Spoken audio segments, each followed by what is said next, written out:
ನಮಸ್ಕಾರ. ನನ್ನ ಕ್ಲೈಂಟ್ ಒಬ್ಬರು ಹಕ್ಕಿ ಜ್ವರದ ಬಗ್ಗೆ ಕೇಳಿದರು. ಸಾಮಾನ್ಯವಾಗಿ ಮಗುವಿಗೆ ಈ ಒಂದು ಕಾಯಿಲೆ ಬೇಗನೆ ಇಂತಹ ಒಂದು ವೈರಾಣು ಸೋಂಕು ತಗುಲುವಂತಹ ಸಾಧ್ಯತೆ ಇರುತ್ತದೆ. ಕೆಲವೊಮ್ಮೆ ಮನುಷ್ಯರಲ್ಲೂ ಕೂಡ ಅಷ್ಟೇ ಹರಡುವಂಥ ಸಾಧ್ಯತೆ ಇದ್ದೇ ಇರುತ್ತದೆ. ಇದರ ಲಕ್ಷಣಗಳನ್ನ ತಿಳ್ಕೋಬೇಕು ಅಂತ ಅಂದರೆ ತೀವ್ರವಾಗಿರ್ತಕ್ಕಂಥ ಜ್ವರ, ಮೈಕೈ ನೋವು, ನೆಗಡಿ, ಕೆಮ್ಮು, ಗಂಟಲು ನೋವು, ಉಸಿರಾಟದ ತೊಂದರೆ ಈ ರೀತಿ ಆಗುತ್ತೆ. ಮತ್ತು ಸೋಂಕಿತ ಹಕ್ಕಿಗಳು ಈಗ ಬಾತುಕೋಳಿ ಆಗಿರ್ಬೋದು, ಕೋಳಿ ಆಗಿರ್ಬೋದು, ಒಂದು ಬಾವಲಿ ಆಗಿರ್ಬೋದು, ಇದರ ಒಂದು ಮಲಮೂತ್ರ ಅಥವಾ ಸೋಂಕಾಗಿರ್ತಕ್ಕಂತಹ ಅಂದರೆ ಅದಕ್ಕೆ ಬಂದಿರತಕ್ಕಂತಹ ಕಾಯಿಲೆಗಳು ಅದು ಏನಾದ್ರೂ ಮಕ್ಕಳಿಗೆ ಬೇಗನೆ ಆ ಒಂದು ಕಾಯಿಲೆ ತಾಗುವಂತಹ ಚಾನ್ಸಸ್ಸು ತುಂಬಾ ಇರುತ್ತೆ. ಕೆಲವು ಟೈಮಲ್ಲೆಲ್ಲ ರೋಗ ಬಂದಿರತಕ್ಕಂಥ ಕೋಳಿಗಳನ್ನೆಲ್ಲ ಅದು ಚಿಕನ್ ಮಾಡಿ ಎದ್ದು ಮತ್ತೆ ನೀಟಾಗಿ ಬೇಯಿಸೋದು ಇಲ್ಲ. ಅದರಿಂದ ಬಂದಿರತಕ್ಕಂಥ ಕಾಯಿಲೆ ಏನಿರುತ್ತೋ ಅದು ಡೈರೆಕ್ಟಾಗಿ ಹೆಚ್ಚಾಗಿ ಅಂದರೆ ಮಕ್ಕಳಿಗೆ ತಾಗುವಂತಹ ಚಾನ್ಸಸ್ ಇರುತ್ತೆ. ಇದರಿಂದ ಏನಾಗುತ್ತೆ, ಮಕ್ಕಳಲ್ಲಿ ಚರ್ಮದ ರೋಗ ಹರಡೋದಕ್ಕೆ ಶುರುವಾಗುತ್ತದೆ. ಅದು ಸೋಂಕು ಯಾವ ರೀತಿ ಬೇಕಾದ್ರೂ ಕೂಡ ಆಗಿರ್ಬೋದು, ಆ ಥರದ ಒಂದು ಸೋಂಕು ಹರಡೋದಕ್ಕೆ ಶುರುವಾಗುತ್ತೆ. ಮಕ್ಕಳ ಒಂದು ದೇಹದ ಭಾಗದಲ್ಲೆಲ್ಲ ಅಮ್ಮ ಯಾವ ರೀತಿಯಾಗಿ ಕಾಣಿಸ್ಕೊಳ್ಳುತ್ತಲ್ವ ಅದೇ ಪ್ರಕಾರವಾಗಿ ಚಿಕ್ಕ ಚಿಕ್ಕ ಗುಳ್ಳೆಗಳು, ಕೆಂಪು ಗುಳ್ಳೆಗಳು, ನುರುಚು ಗುಳ್ಳೆಗಳು, ನೀರು ಗುಳ್ಳೆಗಳು ಅಂಥೇಳಿ ಕಾಣಿಸ್ಕೊಳ್ಳೋದಕ್ಕೆ ಶುರುವಾಗುತ್ತೆ. ಮತ್ತು ಸತ್ತಿರುವ ಅಥವಾ ಕಾಯಿಲೆ ಬಿದ್ದಿರ್ತಕ್ಕಂಥ ಹಕ್ಕಿಗಳ ಹತ್ರ ಹೋದ್ರೂ ಕೂಡ ಅಷ್ಟೇ ಈ ಥರದ ಒಂದು ಸೋಂಕು ಹರಡುವಂಥ ಚಾನ್ಸಸ್ ಇರುತ್ತೆ. ಮತ್ತು ಮಾಂಸವನ್ನು ಮುಟ್ಟಿದ ನಂತರ ಸೋಪಿನಿಂದ ಆಗಲಿ ಒಟ್ಟು ಸ್ವಚ್ಛವಾಗಿ ಕೈಯನ್ನು ತೊಳೆದುಕೊಳ್ಳೋದು ಅದೇನು ಕೂಡ ಮಾಡೋದಿಲ್ಲ. ಈಗ ಮಾಸ್ಕ್ ಬಳಸಿ, ಈಗ ಪಕ್ಷಿ ಸಾಕಾಣಿಕೆ ಕೇಂದ್ರಗಳಲ್ಲಿ ಅಥವಾ ಮಾರುಕಟ್ಟೆಗಳಲ್ಲಿ ಹೋದಾಗ ನಾವು ಮಾಸ್ಕನ್ನು ಧರಿಸೋ ಅಂಥದ್ದನ್ನು ನಾವು ನೋಡಿರ್ತೀವಿ. ಆ ಥರದ ಒಂದು ಫೆಸಿಲಿಟೀಸು ಇದ್ರೂ ಕೂಡ ಜನಗಳು ಉಪಯೋಗಿಸ್ಕೊಳ್ಳೋದಿಲ್ಲ. ಮತ್ತು ಸುತ್ತಮುತ್ತಲಿರ್ತಕ್ಕಂಥ ಹಕ್ಕಿಗಳ ಸಂಪರ್ಕಕ್ಕೆ ಬಂದ ನಂತರ ಹೆಚ್ಚಾಗಿ ಅವು ರೆಕ್ಕೆ ಬಡಿದು ಕೊಡುತ್ತಾರಲ್ಲ, ಏನಾದರೂ ಸೋಂಕಾಗಿದ್ದಾಗ ಆಗಲೂ ಕೂಡ ಅಷ್ಟೇ ಮಕ್ಕಳಲ್ಲಿ ಅತಿ ಬೇಗ ಉಷ್ಣತೆ ಕಾಣಿಸ್ಕೊಳ್ಳುವಂಥದ್ದು, ಉಷ್ಣದ ಗುಳ್ಳೆ ಕಾಣಿಸಿಕೊಳ್ಳುವಂಥದ್ದು, ಈ ಥರ ಏನಾದ್ರೂ ಕಾಣಿಸಿಕೊಂಡಂಥ ಕಾಯಿಲೆಗಳನ್ನು ನೀವೇನಾದರೂ ಕಂಡಲ್ಲಿ ಹತ್ತಿರದ ವೈದ್ಯರನ್ನು ಭೇಟಿ ಮಾಡಬೇಕಾಗುತ್ತೆ. ಮತ್ತು ಮಕ್ಕಳು ಮನಸ್ಸಾಗಲಿ ದೇಹ ಆಗಲಿ ಪ್ರತಿಯೊಂದೂ ಕೂಡ ತುಂಬಾ ಸೂಕ್ಷ್ಮವಾಗಿರುತ್ತದೆ. ಇದು ಸಾಮಾನ್ಯವಾಗಿ 5 ವರ್ಷ ಒಳಗಡೆ ಇರ್ತಕ್ಕಂಥ ಮಕ್ಕಳಲ್ಲಿ ಇಂತಹ ಒಂದು ಪ್ರಾಬ್ಲಮ್ಮ ನಾವು ನೋಡಬಹುದು. ಅದರಲ್ಲೂ ಕೂಡ ಬಾಯಿ ಹುಣ್ಣು ಆಗ್ಬಿಟ್ರಂತೂ ಬೇಗನೆ ಹೋಗೋದೇ ಇಲ್ಲ. ಮತ್ತು ಸಣ್ಣ ಸಣ್ಣ ಗುಳ್ಳೆಗಳು, ಕೆಂಪು ಹುಣ್ಣುಗಳು ಮಗುವಿನ ಆಹಾರವನ್ನು ಸೇವನೆ ಮಾಡೋದಕ್ಕೂ ಕೂಡ ಕಷ್ಟ ಆಗ್ತಾ ಇರುತ್ತೆ. ಅಷ್ಟೇ ಅಲ್ಲದೆ ನಾನು ಮೊದಲೇ ಹೇಳಿದ ಹಾಗೆ ಚರ್ಮದ ಮೇಲಿನ ಗುಳ್ಳೆಗಳು, ಕೈ, ಅಂಗೈ, ಪಾದದ ಅಡಿಭಾಗ, ಕೆಲವೊಮ್ಮೆ ಪ್ರೈವೇಟ್ ಪಾರ್ಟು ಅಲ್ಲೂ ಕೂಡ ಅಷ್ಟೇ ಆ ಒಂದು ಕೆಂಪು ಗುಳ್ಳೆಗಳು ಆಗಿ ಸೋರೋದಕ್ಕೆ ಶುರುವಾಗುತ್ತೆ. ಇಂತಹ ಒಂದು ಸಂದರ್ಭದಲ್ಲೂ ಕೂಡ ಅಷ್ಟೇ ಮಗು ಆ ಒಂದು ವೈರಾಣು ಸೋಂಕಿನಿಂದಾಗಿ ತುಂಬಾ ಸಮಸ್ಯೆನ ಅನುಭವಿಸ್ಬೇಕಾಗುತ್ತೆ. ಮತ್ತು ಸೋಂಕಿತ ಮಗುವಿನ ಗುಳ್ಳೆಗಳ ನೇರ ಸಂಪರ್ಕದಿಂದ ಮಗುವಿನ ಮಲದ ಮೂಲಕ ಮತ್ತು ಸರಿಯಾಗಿ ಕೈ ತೊಳೆಯದಿದ್ರೂ ಕೂಡ ಅದು ಇನ್ನೊಂದು ಮಗುವಿಗೂ ಕೂಡ ಹರಡುವಂತಹ ಚಾನ್ಸಸ್ಸು ತುಂಬಾ ಇರುತ್ತೆ. ಅದು ಯಾವ ರೀತಿ ಅಂದರೆ ದ್ರವ ರೂಪದಲ್ಲಿ ಇರುತ್ತೆ. ಇದು ಮೊದಲೂ ಕೂಡ ಅಷ್ಟೇ ಮಕ್ಕಳಲ್ಲಿ ಈ ಥರದ ಒಂದು ಕಾಯಿಲೆಗಳು ಹರಡುವಂತಹ ಚಾನ್ಸಸ್ಸು ತುಂಬಾ ಇರುತ್ತೆ. ಹಾಗೆ ನಾನು ಕೂಡ ಸುಮಾರು ಜನ ಇದ್ರ ಬಗ್ಗೆ ನಾನು ವಿಚಾರಿಸಿದಾಗ ಅವರೂ ಕೂಡ ಅಷ್ಟೇ ಈ ಥರದ ಒಂದು ಕಾಯಿಲೆ ಇರೋ ಅಂಥದ್ದನ್ನು ನಿಗದಿಪಡಿಸಿದ್ದಾರೆ. ಮತ್ತು ಇದ್ರ ಜೊತೆಯಲ್ಲಿ ನನ್ನ ಕ್ಲೈಂಟ್ ಒಬ್ಬರೂ ಕೂಡ ಅಷ್ಟೇ ಇದ್ರ ಬಗ್ಗೆ ತಿಳಿಸ್ಕೊಡಿ ಅಂತೇಳಿ ಹೇಳಿದರು. ನೋಡಿ, ಈಗ ಯಾವುದೇ ಒಂದು ಕಾಯಿಲೆ ಕಸಾಲೆ ಆಗಲಿ, ಇದು ಹಕ್ಕಿ ಜ್ವರನೇ ಆಗಲಿ ಅಥವಾ ಬೇರೊಂದಾಗಲಿ ಮತ್ತೊಂದಾಗಲಿ, ಯಾವುದೇ ಒಂದು ಕಾಯಿಲೆ ಕಸಾಲೆಗಳು ಏನೇ ಇದ್ರೂ ಕೂಡ ಅಷ್ಟೇ ಮಕ್ಕಳಿಗೆ ಬೇಗ ತಾಗುತ್ತೆ.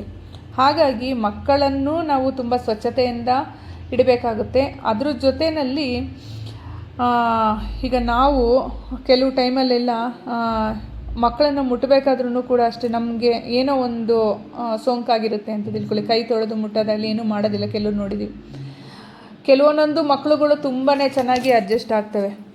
ಆ ಮಕ್ಕಳಿಗೆ ಏನೂ ಕೂಡ ಸಮಸ್ಯೆ ಬರೋದಿಲ್ಲ. ಆದ್ರೂ ಕೂಡ ಅಷ್ಟೇ ಇಂಥ ಒಂದು ಸಮಸ್ಯೆನ ಎದುರಿಸೋವಂಥ ತಾಕತ್ತು, ಸಾಮರ್ಥ್ಯ ಅವ್ರಿಗಿರುತ್ತೆ. ನೋಡಿ, ಈಗ ಯಂತ್ರಗಳನ್ನೂ ಅಷ್ಟೇ, ಅದರಲ್ಲೂ ಶ್ರೀಚಕ್ರ ಯಂತ್ರದಿಂದ ಅದು ನೀರನ್ನು ಹಾಕಿದ್ರೂ ಕೂಡ ಅಷ್ಟೇ ಅರಿಶಿನ ನೀರನ್ನೆಲ್ಲ ಮಕ್ಕಳಿಗೆಲ್ಲ ಹಾಕಿಸ್ತಿದ್ರು ಮೊದಲಿನ ಕಾಲದಲ್ಲೆಲ್ಲ.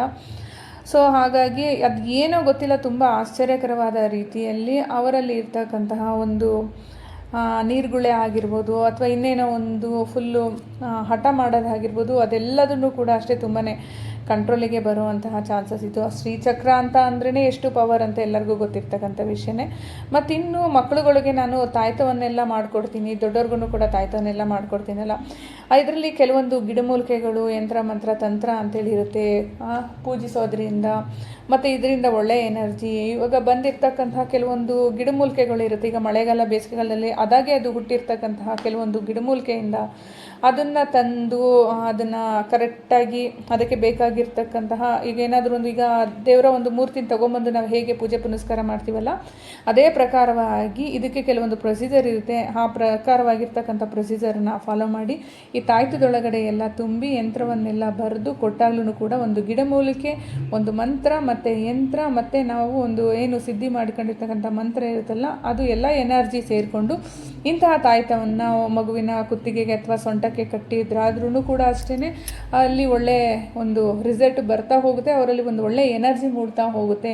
ಕೆಲವೊಂದು ಕಾಯಿಲೆ ಕಸಾಲೆಯಿಂದನೂ ಕೂಡ ಹೊರಗಡೆ ಬಂದಿರತಕ್ಕಂಥ ತುಂಬ ಉದಾಹರಣೆಗಳನ್ನು ಕೂಡ ಇದೆ. ಆಗಿನ ಕಾಲದಲ್ಲೆಲ್ಲ ಯಂತ್ರನೇ ಕಟ್ಟಿಸ್ಕೊಳ್ತಾ ಇದ್ದಿದ್ದು. ಹಾಗೆಯೇ ಮತ್ತು ಸುರಿಗೆ ನೀರು ಅಂತೇಳೆಲ್ಲ ಹಾಕ್ತಾಯಿದ್ರು, ಮತ್ತು 3 ಬಾವಿ ನೀರು ಅಂತೇಳೆಲ್ಲ ಹಾಕ್ತಾಯಿದ್ರು. ಇದ್ರ ಜೊತೆಯಲ್ಲಿ ಪಂಡಿತರು ಕೂಡ ಅಷ್ಟೇ ಬೇಕಾಗಿರ್ತಕ್ಕಂಥ ನಾಟಿ ಔಷಧಿಗಳನ್ನೆಲ್ಲ ಕೊಡ್ತಾಯಿದ್ರು. ಆಗಿನ ಕಾಲದಲ್ಲೆಲ್ಲರೂ ಕೂಡ ಅಷ್ಟೇ ಪಂಡಿತರು ಇರ್ತಿದ್ರು ಮತ್ತು ನಾಟಿ ಔಷಧಿ ಕೊಡೋ ಅಂಥವ್ರು ಇರ್ತಿದ್ರು. ಸೊ ಹಾಗಾಗಿ ಅವರ ಒಂದು ಒಳ್ಳೆಯ ಕೈಗುಣವೂ ಕೂಡ ಅಷ್ಟೇ, ಆ ಒಂದು ಕೈಗುಣದಿಂದನೂ ಕೂಡ ಮಗುವಿಗೆ ಆಗಿರ್ತಕ್ಕಂಥ ಸಮಸ್ಯೆ ಎಲ್ಲ ಬಗೆಹರಿತಿತ್ತು. ಈ ಹಕ್ಕಿ ಜ್ವರ ಅಂತ ಅನ್ನೋದು ಸಾಮಾನ್ಯವಾಗಿ ನಾವು ಎಷ್ಟು ಒಂದು ನೀಟಾಗಿರ್ತೀವೋ ಅಷ್ಟು ಒಳ್ಳೆಯದು. ಎಲ್ಲೋ ಕೆಲವೊಬ್ಬರು ಮಕ್ಳಿಗೆ ಏನಾಗುತ್ತೆ ಅಂದರೆ ಅವರು ರೋಡಲ್ಲಿ ಬಿದ್ದು ಒದ್ದಾಡಿದ್ರೂ, ಸಿಮೆಂಟಲ್ಲೂ ಒದ್ದಾಡಿದ್ರು, ಮರಳಲ್ಲೂ ಒದ್ದಾಡಿದ್ರೂ ಏನೂ ಆಗಲ್ಲ. ಕೆಲವೊಂದೊಂದು ಮಕ್ಕಳುಗಳು ತುಂಬ ಸೂಕ್ಷ್ಮವಾಗಿರುತ್ತೆ. ಅಂತಹ ಮಕ್ಕಳ ಬಟ್ಟೆ ಮೇಲೂ ಕೂಡ ಅಷ್ಟೇ ಏನಾದ್ರೂ ಪಿಸಿಕೆ ಹಾಕಿದಾಗಲೂ ಆ ಒಂದು ಅಲರ್ಜಿನೂ ಕೂಡ ತಡ್ಕೊಳ್ಳೋ ಅಂತಹ ಶಕ್ತಿ ಮಗುವಿನಲ್ಲಿ ಇರೋದಿಲ್ಲ. ಇದು ತಾಯ್ತನೂ ಕೂಡ ಅಷ್ಟೇ ತುಂಬಾ ಬೆನಿಫಿಟ್ ಇದೆ. ಯಾಕೆಂದರೆ ಇದರಲ್ಲಿ ಕೆಲವೊಂದು ಗಿಡಮೂಲಿಕೆ ಇರುತ್ತೆ ಮತ್ತು ಮಂತ್ರಿಸಿರುವಂಥದ್ದು ಇರುತ್ತೆ. ಹಾಗಾಗಿ ತಾಯ್ತವನ್ನು ಕಟ್ಟಿದಾಗ್ಲೂ ಕೂಡ ಅಷ್ಟೇ ಮಗುವಿನ ಆರೋಗ್ಯ ಸಮೃದ್ಧಿ ಆಗುತ್ತೆ. ಮತ್ತು ಇನ್ನೊಂದು ಇವಾಗ ಬಾಲಗ್ರಹ ಅಂತೇಳಿ ಇರುತ್ತಲ್ಲ, ಅದನ್ನು ಕೂಡ ಅಷ್ಟೇ ತಾಯ್ತದಿಂದ ಎಲ್ಲ ತುಂಬಾ ಉಪಯೋಗ ಆಗುತ್ತೆ. ತುಂಬ ಜಡಿ ಹಿಡಿದಿರ್ತಕ್ಕಂಥ ಮಕ್ಕಳುಗಳನ್ನು ಕೂಡ ಅಷ್ಟೇ ಶಾಂತ ರೀತಿಗೆ ಬರ್ತಾರೆ. ಅಥವಾ ಏನೇ ಒಂದು ನೆಗೆಟಿವ್ ಇದ್ರೂ ಕೂಡ ಇದರಲ್ಲಿ ಅಂಗಾರವನ್ನು ಕೂಡ ಸೇರಿಸಿ ಕೊಟ್ಟಿರ್ತೀವಿ. ಸೊ ಹಾಗಾಗಿ ಆಂಜನೇಯನ ರಕ್ಷಾ ಕವಚನೂ ಕೂಡ ಆ ಒಂದು ರಕ್ಷಣೆಯಲ್ಲೂ ಕೂಡ ಅಷ್ಟೇ ಮಕ್ಕಳುಗಳು ಇರ್ತಾರೆ. ಅಷ್ಟೇ ಅಲ್ಲ, ದೊಡ್ಡವರು ಕೂಡ ಈ ತಾಯ್ತವನ್ನು ಮಾಡಿಸ್ಕೊಂಡು ಹೋಗ್ತಾರಲ್ಲ, ದೊಡ್ಡವ್ರಿಗೂ ಕೂಡ ಅಷ್ಟೇ ಆ ಒಂದು ರಕ್ಷಣೆ ಸಿಗ್ತಾ ಇರುತ್ತೆ. ಈ ಒಂದು ರಕ್ಷಾ ಕವಚ ಹೇಗೆ ಕೆಲಸ ಮಾಡುತ್ತೆ ಅಂತ ಅಂದರೆ, ಈಗ ಎಲ್ಲೋ ಏನೋ ಒಂದು ಸಮಸ್ಯೆ ದೊಡ್ಡದಾಗಿ ಆಗುವಂತಹ ಸಮಸ್ಯೆ ಚಿಕ್ಕದರಲ್ಲಿ ಹೋಗುತ್ತೆ, ಇಲ್ಲಾಂದರೆ ಆ ಸಮಸ್ಯೆನೇ ಆಗಲ್ಲ. ಯಾಕೆಂದರೆ ದೇವರ ಒಂದು ರಕ್ಷಣೆಯಲ್ಲಿರ್ತೀರ. ನೋಡಿ, ಯಾವುದೇ ಕಾರಣಕ್ಕೂ ಹೆದರುವಂತಹ ಅವಶ್ಯಕತೆ ಏನಿಲ್ಲ. ನಮ್ಮ ಆರೋಗ್ಯ ನಮ್ಮ ಕೈಯಲ್ಲೇ ಇರುತ್ತೆ. ಸ್ವಲ್ಪ ಆಸುಪಾಸಿನಲ್ಲಿ ಕೆಲವೊಂದು ರೀತಿಯಾಗಿ ವ್ಯತ್ಯಾಸ ಹಾಗೆ ಆಗುತ್ತೆ. ಆಯ್ತಲ್ಲ ಈ ಥರ ಅಂತೇಳಿ ಹೆದರೋ ಅವಶ್ಯಕತೆ ಇಲ್ಲ. ಈಗ ಕೆಲವರು ವಿಡಿಯೋ ನೋಡೂ ಕೂಡ ಅಷ್ಟೇ, ಇದೇನಪ್ಪ ಇದು ಈ ಥರ ಇರುತ್ತಾ, ಹಕ್ಕಿ ಜ್ವರ ಅಂದರೆ ಹಿಂಗಿರುತ್ತಾ, ಅದು ಇದು ಅಂಥೇಳೆಲ್ಲ ನೀವು ಥಿಂಕ್ ಮಾಡುವಂಥ ಅವಶ್ಯಕತೆಯೂ ಏನೂ ಇಲ್ಲ. ಈಗ ಹೆಂಗೆ ನಾರ್ಮಲ್ ಆಗಿದ್ದೀರೋ ಹಾಗೇ ನಾರ್ಮಲ್ಲಾಗಿ ಇರಬಹುದು. ಜಾಸ್ತಿ ನಾವು ಯಾವುದನ್ನು ಈಗ ಒಳ್ಳೆಯದನ್ನು ನಾವು ಬಯಸ್ತಾ ಇದ್ದರೆ ಅದು ಒಳ್ಳೆಯದನ್ನೇ ಬರ್ತಾ ಇರುತ್ತಂತೆ, ಕೆಟ್ಟದನ್ನು ಬಯಸಿದ್ರೆ ಕೆಟ್ಟದನ್ನೇ ಬರ್ತಾ ಇರುತ್ತಂತೆ. ಮಕ್ಕಳು ಒಟ್ಟಿನಲ್ಲಿ ಸೂಕ್ಷ್ಮವಾಗಿ ನೋಡ್ಕೋಬೇಕು. ಈಗ ಮಾಡೋವಂಥ ಕೆಲಸ ಎಲ್ಲರೂ ತಂದೆ ತಾಯಿಗಳು ಮಾಡ್ತಾರೆ. ಹೋಗಿ ಈಗ ತಾಯ್ತ ಕಟ್ಸೋದಂತೆ ಅಥವಾ ಸುರಿಗೆ ನೀರು ಹಾಕ್ಸೋದಂತೆ, ಇಲ್ಲ ದೇವರ ಒಂದು ಪ್ರದಕ್ಷಿಣೆ ಮಾಡೋದಂತೆ, ಜಾತ್ರೆಗಳಿಗೆಲ್ಲ ಅಟೆಂಡ್ ಆದಾಗ ಕರ್ಪೂರ ಹಚ್ಚ ಇದೆಲ್ಲ ಮಾಡ್ತಿರಲ್ಲ, ಅದನ್ನು ಕೂಡ ಒಂದು ಒಳ್ಳೆಯ